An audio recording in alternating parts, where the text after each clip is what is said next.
inconsciente por algumas coisas que eu me culpo e por isso inconscientemente posso chegar até uma doença, desses tipos de doenças mais autoimunes, em que eu me divido em dois e por causa dessas culpas e problemáticas inconscientes eu mantenho uma doença vicejando em mim. Então, esses casos seria muito difícil de que houvesse essa empatia aberta de cura e realmente fé na cura. Então, com isso nós estamos levando a hipótese assim, de uma divisão interna em que eu quero conscientemente me curar, mas devido a algumas problemáticas secretas, mais complexas, que se chama de culpas inconscientes em relação a coisas que eu não aceito em mim, mas as vivi e as soneguei de mim mesmo, essas impedem que eu realize o que a gente chama de cura mais positiva ou espontânea, que volta e meia acontece, como na linha dos milagres, né? Que aí a gente teria assim, mais dificuldade de ver o que seria um milagre, passando por toda uma série de diagnósticos médicos que diriam, então, que realmente foi uma cura milagrosa ou uma cura de fé. Sim, aliás, esse negócio de fé é bem interessante, mas eu tenho aqui uma questão que foi deixada no nosso WhatsApp agora. Nosso WhatsApp é o 986-877340 e qualquer pessoa, qualquer amigo, amiga que quiser deixar uma questão aqui para o Dr. Maia, pode, por favor, fica à vontade. Mas aqui um nosso amigo diz assim, ó, Bê, eu tenho um irmão que já foi hospitalizado no mínimo 5 vezes em situação de altíssimo risco, hospitalização psiquiátrica. A última vez que ele esteve no hospital, uma clínica, quando ele saiu da crise, eu fui visitá-lo e ele me disse, não adianta me trazer a força para cá, eu não quero me curar, eu quero continuar fazendo o que eu faço. Estou falando de drogas, Beatriz. Ele disse que não para porque não quer, apesar de ter consciência de que muita coisa da vida dele já melhorou depois dos tratamentos. Mas ele me disse categoricamente, eu saio daqui no mesmo dia, vou procurar o traficante. Vocês estão perdendo tempo comigo. E pior, Bia, ele me disse isso absolutamente tranquilo. Eu saí de lá com medo. Alô? E assim, é só isso que ele manda. Aí, né, Beatriz, nós estamos frente a posições, inclusive eu me lembrei também de um teórico que tem uma linha assim, que nós podemos ter uma vida criativa positiva e uma vida criativa negativa, em que o conhecimento é positivo e o conhecimento é negativo. Quando uma pessoa, como esse caso, que diz isso, é que a vivência com a droga é de tal ordem luminosa, há uma empatia com a vivência da droga que é absolutamente superior a qualquer outra hipótese ligada ao contrário dessa vivência. Então, esses casos são os casos quase impossíveis de tratamento. Pode-se tratar de forma obrigatória, como essa pessoa, esse irmão, leva ele para o tratamento. Na crise. Na crise, né? Porque passa o limite. Então, quando ele sai da crise, ele volta àquela capacidade de decisão que é categórica. Agora, recentemente, também um paciente meu, que tem um irmão de 17, 18 anos, estava se afundando na droga. Ele e o pai se juntaram e levaram para em Novo Hamburgo, tem um sítio, tipo uma mini fazenda que trata, e a pessoa fica lá 9 meses. E quando eles foram visitar o irmão, tiveram que fazer meio à força, assim como provavelmente esse aí fez, né? Chamaram a turma lá do sítio, vem 3 caras assim, tipo armário, sentaram num bar com o guri, né? E os 3 chegaram, e eles disseram para o irmão e o pai, olha, tu pode ir por bem, ou tu viu quem é que está aqui, né? E, inclusive, um deles também foi drogado e disse assim, olha, eu tive que ser quase enforcado para ir, mas estou aqui como agora um trabalhador da obra nossa lá, tu que sabe. Aí o guri ficou com aquela cara assim de quem está sendo preso, sim, algemado, e foi. Mas um mês depois foram lá visitar e o guri diz assim para eles, olha, eu acho que vocês fizeram a melhor coisa que podia ser feita na minha vida, porque eu sozinho não ia conseguir sair disso. Um mês depois. Então tu vê que tem aqueles que são obrigados e entendem que estão indo nessa direção, e outros como esse, que tem uma consciência tão clara e que o irmão fica com medo, porque parece uma coisa meio demoníaca, né? Eu quero morrer e quero viver a droga até o fim. Mas quando é assim, é extremamente difícil da gente tirar uma pessoa desse caminho, né? Sim, porque ela não quer, né?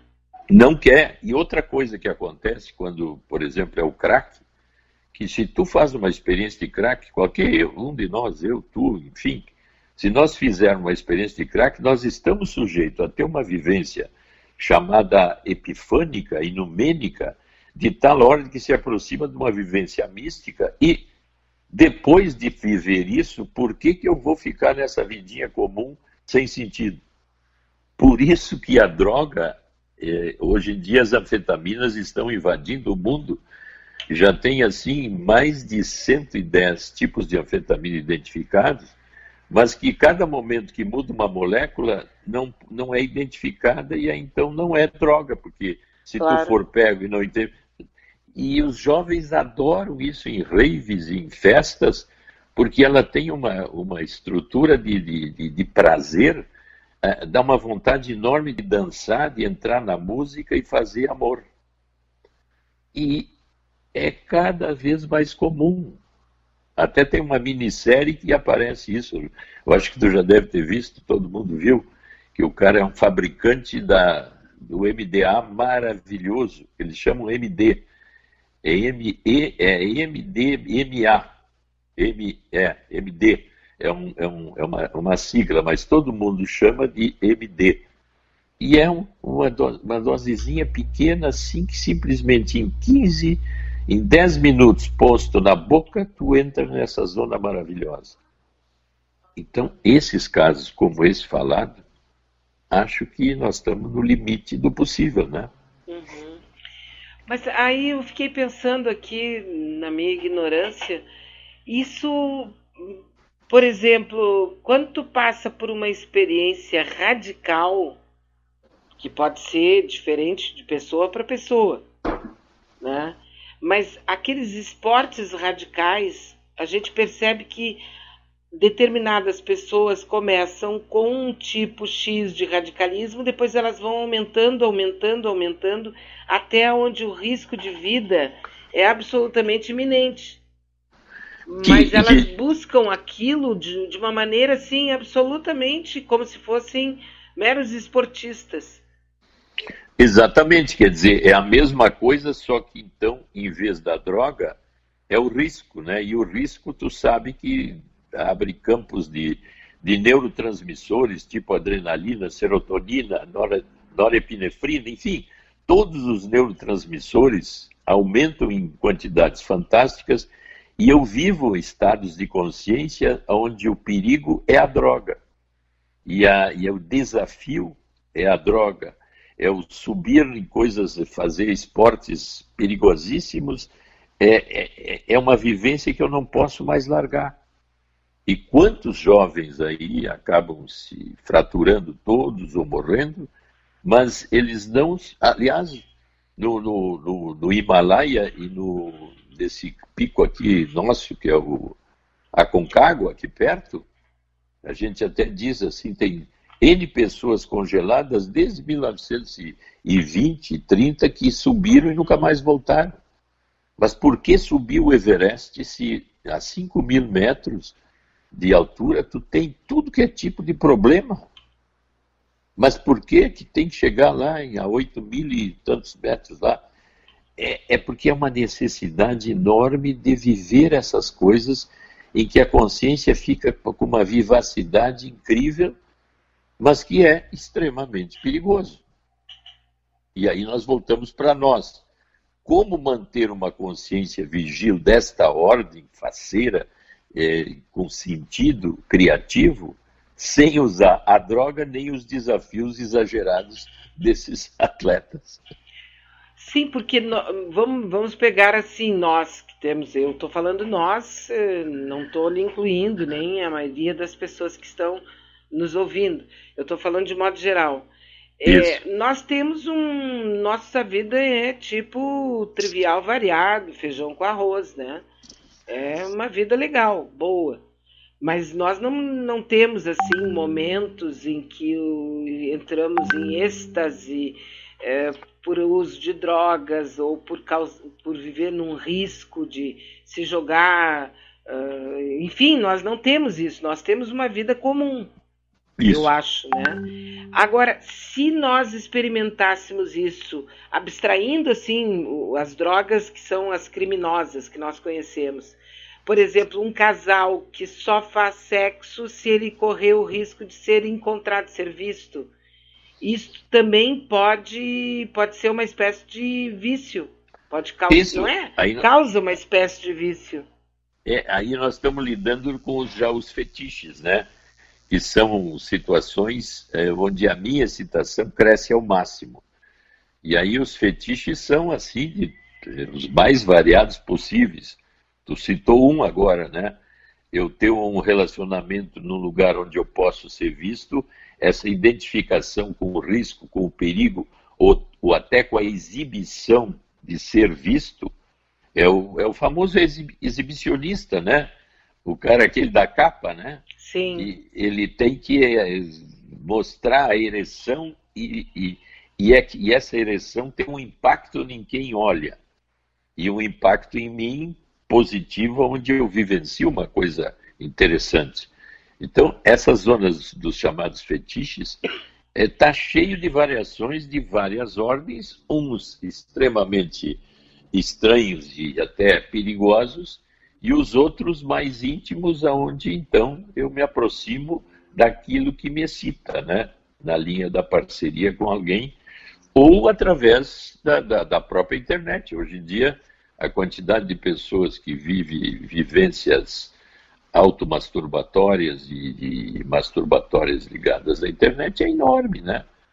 Recentemente eu tive um paciente que disse que ele teve um problema de câncer de próstata, estava com problema aí depois não teve nem como resolver as coisas ligadas ao membro, ele fez uma prótese, não funcionou, e ele vive com uma mulher, mas vamos dizer assim, o impulso sexual dele era o uso do pênis como ele era antes, e hoje ele está altamente lesado com isso. Então ele me diz assim, eu até tinha vergonha de te dizer, mas a grande satisfação minha hoje é a masturbação olhando um filme pornô ou alguma coisa pornográfica. Porque fora disso, eu não tenho o prazer que eu tinha, porque eu vivo essa dificuldade que me assola hoje. Então tu vê que até isso a internet facilita possibilidades de vivência intensa, mas completamente anacrônicas agora por causa de problemas, né? Em palavras um pouco assim grossas, nós somos um recipiente cheio de possibilidades de termos algumas loucuras já bem assim catalogadas.